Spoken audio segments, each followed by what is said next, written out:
Hello everyone, কি অবস্থা সবার? আজকে আমরা রিভিউ করব Realme Note 50। এই ফোনটির ক্যামেরা কোয়ালিটি, গেমিং পারফরম্যান্স এবং বাংলাদেশ প্রাইস সব থাকছে এই ভিডিওতে। তো চলুন ভিউয়ার্স, মূল ভিডিওতে জাম্প করা যাক। ফোনটির ফ্রন্টে থাকছে কর্নিং গরিলা গ্লাস, ব্যাকে প্লাস্টিক এবং সাইডে প্লাস্টিক ফ্রেম। তবে ব্যাকে ইউজ করা হয়েছে সিলিকন ফিনিশিং, যে কারণে ফোনটির লুক অনেক বেশি শাইনিং লাগছে এবং গ্লাস একটা ফিল দিতেছে। ফোনটির লেফট সাইডে ইউজ করা হয়েছে পাওয়ার বাটন এবং ভলিউম লকার। এই পাওয়ার বাটনটি মূলত সাইড মাউন্ট ফিঙ্গারপ্রিন্ট সেন্সর হিসেবে কাজ করবে। ফোনটির নিচের দিকে ইউজ করা হয়েছে 3.5 মিলিমিটারের headphone jack, microphone, type C charging port এবং একটি স্পিকার গিল। ফোনটির লেফট সাইডে ইউজ করা হয়েছে একটি সিম কার্ড ট্রে, যেখানে দুটি সিমের পাশাপাশি আপনি এক্সট্রা একটি মাইক্রো এসডি কার্ড ইউজ করতে পারবেন। এবং এই ফোনটিকে কিন্তু IP54 এর রেটিং দেওয়া হয়েছে, যে কারণে ফোনটি ডাস্ট প্রুফ এবং হালকা ছিটে ফোটা পানি থেকেও আপনার ফোনটিকে রক্ষা করবে। ফোনটিতে ইউজ করা হয়েছে 6.7 ইঞ্চির IPS LCD ক্যাপাসিটিভ টাচ স্ক্রিনের একটি ডিসপ্লে, যেখানে অন বিলিয়ন কালার অ্যাভেলেবেল রয়েছে। 90 হার্টজ রিফ্রেশ রেটের সাথে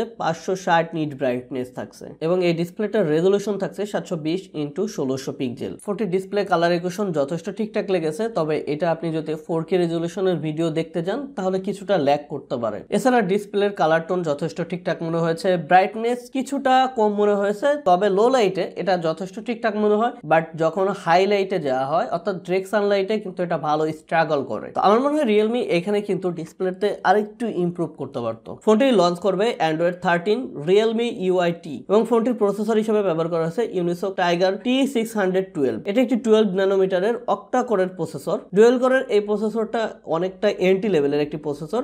এই প্রসেসর দিয়ে আপনি আহামরি ভালো গেমিং পারফরম্যান্স পাবেন না, সুতরাং যারা গেমিং লাভার আছেন তাদের জন্য কিন্তু এই ফোনটা একদমই না। আমরা এই ফোনটিতে ফ্রি ফায়ারের গেমিং টেস্ট করে দেখেছিলাম, মোটামুটি এভারেজ পারফরম্যান্স করতেছিল এবং একটু লং টাইম গেম খেললে অনেক বেশি হিটিং লক্ষ্য করতেছিলাম। সুতরাং আমার মনে হয় যে এই ফোনটি যারা গেমিং লাভার আছেন তাদের না নিলেই ভালো হবে। তাছাড়া টুকটাক রেগুলার ইউজে এই প্রসেসরটা মোটামুটি এভারেজ। ফোনটির ব্যাকে dual core camera setup use করা হয়েছে, যার মধ্যে মেইন ক্যামেরা রয়েছে 13 মেগাপিক্সেলের একটি ওয়াইড অ্যাঙ্গেল ক্যামেরা এবং 0.08 এর একটি অক্সিলারি লেন্স। এই ফোন দিয়ে আমরা বেশ কিছু ছবি তুলেছিলাম, ছবির কোয়ালিটি মোটামুটি এভারেজ ছিল, ছবির ব্রাইটনেস ঠিকঠাক লেগেছে এবং প্রতিটা ছবি অনেক বেশি কালার বুস্ট আপ করতেছিল। এছাড়া নাইট মোডে অনেক বেশি স্ট্রাগল করতেছিল, ডিরেক্ট সানলাইটে মোটামুটি ভালো ছবি প্রোভাইড করতে পারলো, একটু লো লাইটে গেলেই অনেক বেশি স্ট্রাগল করতেছিল। প্রতিটা ছবিতে অনেক বেশি নয়েজ এবং গ্রেনের দেখা লক্ষ্য করতেছিলাম। তো ক্যামেরাতে আমরা বেশ একটা ভালো আহামরি পারফরমেন্স লক্ষ্য করিনি। এছাড়া ফোনটির ব্যাক ক্যামেরা দিয়ে আপনি 1080 30 এর ভিডিও রেকর্ড করতে পারবেন। ভিডিওতে যেহেতু কোনো স্টেবিলাইজেশনের সাপোর্ট নাই, সুতরাং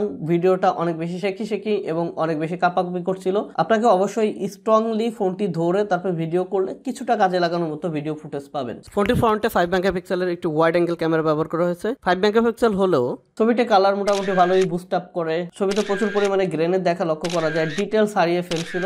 যারা নর্মালি সেলফি খুব একটা বেশি তোলেন না তাদের জন্য এই ফোনটা ঠিকঠাক হতে পারে। ফোনটির ফ্রন্ট ক্যামেরা দিয়ে আপনি 720x30 fps এর ভিডিও রেকর্ড করতে পারবেন। ফোনটিতে ইউজ করা হয়েছে 5000 mAh এর নন রিমুভেবল লিথিয়াম পলিমারের একটি ব্যাটারি এবং এই ব্যাটারিকে চার্জ দেওয়ার জন্য বক্সের মধ্যে পেয়ে যাবেন 10 ওয়াটের একটি ফাস্ট চার্জার। এই ফোনটি একবার চার্জ দিয়ে আপনি যদি হাই ইউজার না হন তাহলে 2 দিন চালাতে পারবেন এবং আপনি যদি একটু হাই ইউজার হন তাহলে একদিন এভারেজ চলেই যাবে। তবে এই 10 ওয়াটের ফাস্ট চার্জার দিয়ে আপনার ফোনটি ফুল চার্জ করতে সময় লাগবে প্রায় 2 ঘন্টার মতো। এই ফোনটি যেহেতু এখনো বাংলাদেশে অফিসিয়ালি লঞ্চ করেনি, সুতরাং আপনি আনঅফিসিয়ালি কিন্তু বাংলাদেশ মার্কেটে এটা পাওয়া যাচ্ছে 4GB র্যাম এবং 64GB স্টোরেজের। এই ফোনটি বাংলাদেশে পাওয়া যাচ্ছে 11,000 টাকার মধ্যে। প্রাইস রেঞ্জ অনুযায়ী এই ফোনটি আপনাদের কাছে কেমন লাগলো অবশ্যই কমেন্ট করে জানাবেন। ধন্যবাদ সবাই, ভালো থাকবেন।